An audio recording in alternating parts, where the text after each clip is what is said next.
గత కొద్ది కాలంగా జరుగుతున్నటువంటి శాసనసభ పక్షాల సమావేశాలకైతే గనక మాజీ ముఖ్యమంత్రి వైఎస్ జగన్ అయితే గనక హాజరు కావటం లేదు. అయితే రేపటి నుంచి మళ్ళీ ఈ సమావేశాలు అయితే గనక జరగబోతున్నాయి, అసెంబ్లీ సమావేశాలకు సంబంధించి. సో మాజీ ముఖ్యమంత్రి జగన్ అయితే గనక రేపు ఈ సమావేశాలకు హాజరవుతారని బొత్స సత్యనారాయణ అయితే చెప్పారు. అసలు ఆయన ఏం చెప్పారు ఏంటో ఒకసారి తెలుసుకుందాము. వీడియోకి లైక్ చేయండి, అప్డేట్స్ కోసం ఛానల్ని సబ్స్క్రైబ్ చేసుకోండి. రేపటి అసెంబ్లీ సమావేశాలకైతే మాజీ ముఖ్యమంత్రి జగన్ హాజరవుతారని చెప్పేసి మాజీ మంత్రి వైసీపీ నేత బొత్స సత్యనారాయణ అయితే కనుక స్పష్టం చేశారు. ఈ రోజు బొత్స సత్యనారాయణ మీడియాతో మాట్లాడుతూ రేపటి సమావేశానికి జగన్ వస్తారని తెలిపారు.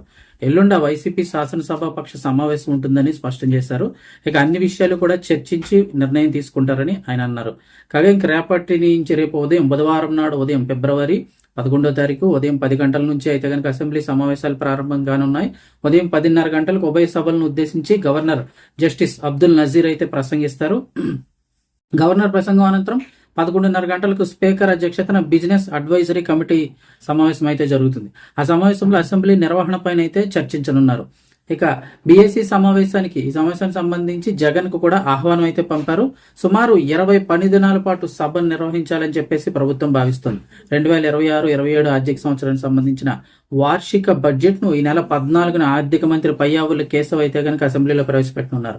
ఇక అదే రోజు వ్యవసాయ శాఖ మంత్రి అచ్చెన్నాయుడు కూడా వ్యవసాయ బడ్జెట్ ను అయితే సమర్పించనున్నారు. అమరావతి నిర్మాణం, సంక్షేమ పథకాలు, మౌలిక సదుపాయాలు ఇలాంటి మౌలిక సదుపాయాల కల్పనకు ఈ బడ్జెట్ లో పెద్దపీట వేయనున్నట్లయితే తెలుస్తుంది. అయితే రేపు జరిగే సమావేశాలకు మాజీ ముఖ్యమంత్రి వైఎస్ జగన్ హాజరవడం అయితే